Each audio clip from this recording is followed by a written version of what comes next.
사랑하는 여러분, 오늘은 마가복음 11장 11절로 18절 말씀을 본문으로 해서 함께 은혜를 나누려고 합니다.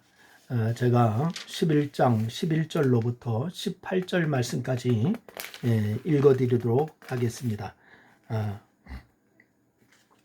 마가복음 11장 11절 말씀. 예수께서 예루살렘에 이르러 성전에 들어가사 모든 것을 둘러보시고 때가 이미 저물매 12제자를 데리시고 베다니에 나가시니라. 이튿날 그들이 베다니에서 나왔을 때에 예수께서 시장하신지라 멀리서 잎사귀 있는 한 무화과 나무를 보시고 혹 그 나무에 무엇이 있을까 하여 가셨더니 가서 보신즉 잎사귀 외에 아무것도 없더라. 이는 무화과의 때가 아님이니라. 예수께서 나무에게 말씀하여 이르시되 이제부터 영원토록 사람이 내게서 열매를 따먹지 못하리라 하시니 제자들이 이를 듣더라. 그들이 예루살렘에 들어가니라. 예수께서 성전에 들어가사 성전 안에서 매매하는 자들을 내쫓으시며 돈 바꾸는 자들의 상과 비둘기 파는 자들의 의자를 둘러 엎으시며 아무나 물건을 가지고 성전 안으로 지나다님을 허락하지 아니하시고 이에 가르쳐 이르시되 기록된 바 내 집은 만민이 기도하는 집이라 칭함을 받으리라 하지 아니하였느냐. 너희는 강도의 수구를 만들었도다 하시매 대제사장들과 서기관들이 듣고 예수를 어떻게 죽일까 하고 꾀하니 이는 무리가 다 그 교훈을 놀랍게 여김으로 그를 두려워함이러라. 아멘. 사람은 마지막 운명하기 직전 어떤 생각이 들까요? 여러분, 죽어보지 못한 사람으로는 어떤 마음인지 알 길이 없지만은 바로 어떤 마음인지 짐작은 할 수가 있을 것입니다. 그러면은 예수님은 어떤 마음이셨을까? 십자가를 향하여서 올라가시는 그 예수님은 마지막 일정으로 예루살렘에 입성하셨습니다. 예루살렘에 입성하신 후에 성전에 들어가셔서 모든 것을 둘러보신 예수님께서 베다니로 제자를 데리고서 나가십니다. 이제 하루가 지났습니다. 날이 밝아서 다시 예루살렘으로 들어오시던 예수님께서는 바로 이 시장하셨어요. 마침 멀리 보니까 무화과 나무가 있기에 혹시 그 나무에 무엇이라도 있을까 하여 가보셨습니다. 그렇지만 잎사귀 외에는 아무것도 없었습니다. 그래서 예수님께서 무화과 나무를 향하여서 말씀하시죠. 오늘 14절 말씀해 보니까 이제부터 영원토록 사람이 내게서 열매를 따먹지 못하리라. 이렇게 말씀하십니다. 그리고 다음날 확인이 된 사실입니다만은 주님께로부터 저주받은 그런 무화과 나무는 말라 죽고 말았습니다. 오늘 20절 말씀에 그렇게 기록하고 있죠. 그래서 이 무화과 나무를 저주하신 모습은 언뜻 이해가 잘 되지 않습니다만은 사랑의 주님께서 열매가 없다는 이유로 저주를 하신 것도 그렇고 또 나무는 한낱 식물에 불과한데 생각도 없는 그저 일조량과 온도와 그리고 수분과 계절에 따라서 순응할 수밖에 없는 그 무화과 나무를 저주하셨다고 하는 것은 이해가 잘 되지 않지 않습니까? 게다가 오늘 13절 말씀대로 보니까 무화과 나무가 열매가 없었던 것은 왜 열매가 없었느냐? 아직 무화과의 때가 아니었기 때문이다 라고 이렇게 말씀을 하고 있습니다. 무화과의 때가 아니었다. 예수님의 이 저주는 더더욱 이해가 되지 않지 않습니까? 때도 아닌 계절에 한낱 식물을 그것도 자비의 주님께서 열매가 없다는 것을 이유로 그렇게 저주하여서 말려 죽게 하셨다. 무엇 때문에 그렇게 하셨을까요, 여러분? 시장하셨는데 아무 열매도 맺지 않아서 그러셨을까요? 너무 배가 고픈데 열매 먹을 것이 없어서.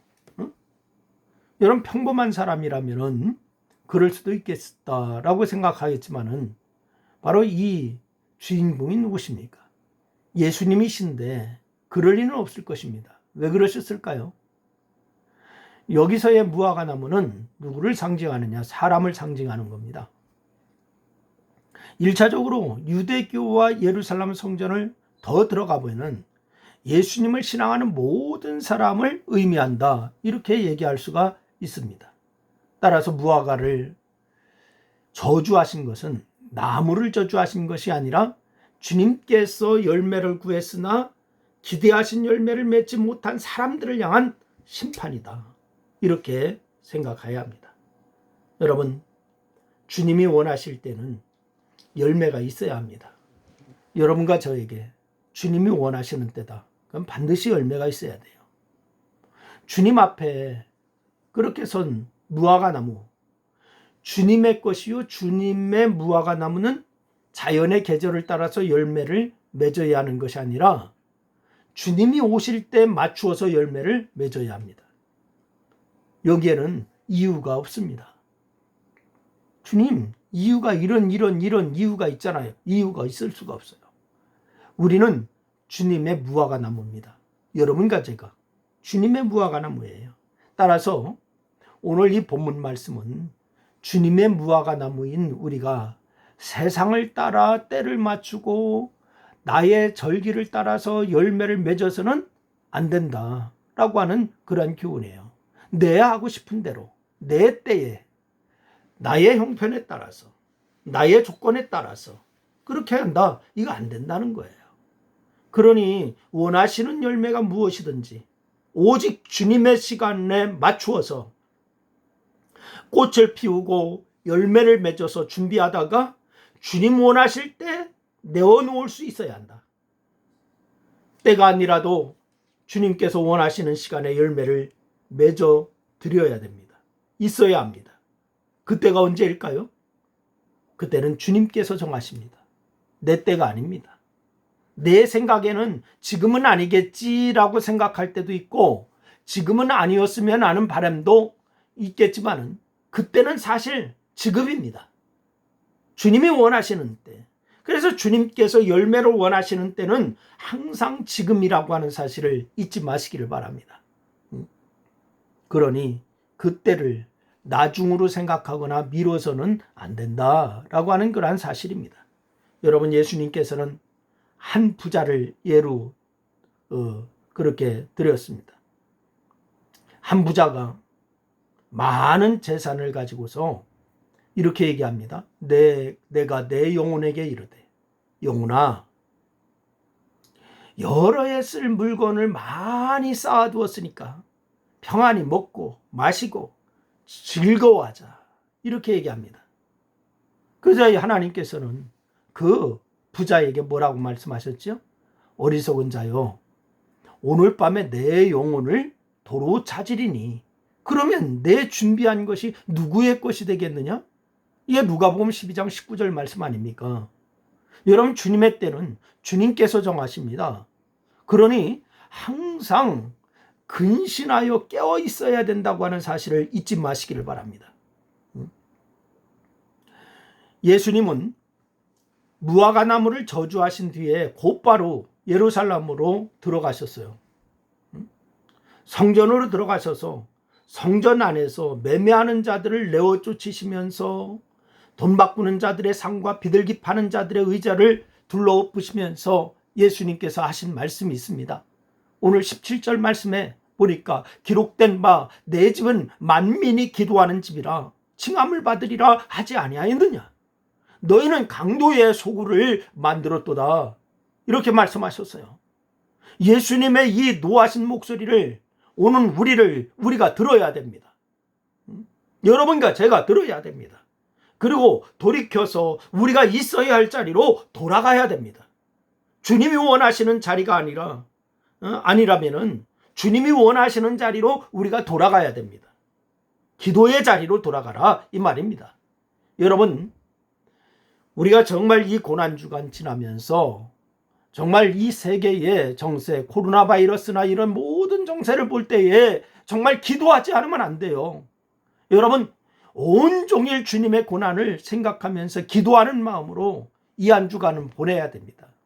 정말 주님께서 나를 위해서 이 땅에 오셨고, 주님께서 십자가 지시고 갖은 고난을 다 당하시고 어려움 다 당하시면서 나를 구원해 주셨다면, 여러분, 주님이 원하시는 그러한 삶을 사는 것이 당연하지 않겠습니까?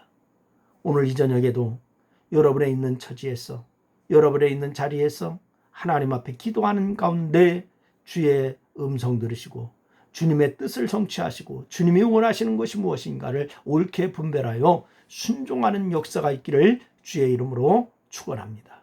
기도하겠습니다. 하나님 아버지, 주님의 은혜가 어찌 그리 큰지요. 정말 아무리 생각해봐도 우리는 하나님을 아바 아버지라고 부를 수 있는 자격도 없고 구원받을 만한 그런 자격도 없음에도 불구하고 우리를 사랑하여 주셨습니다.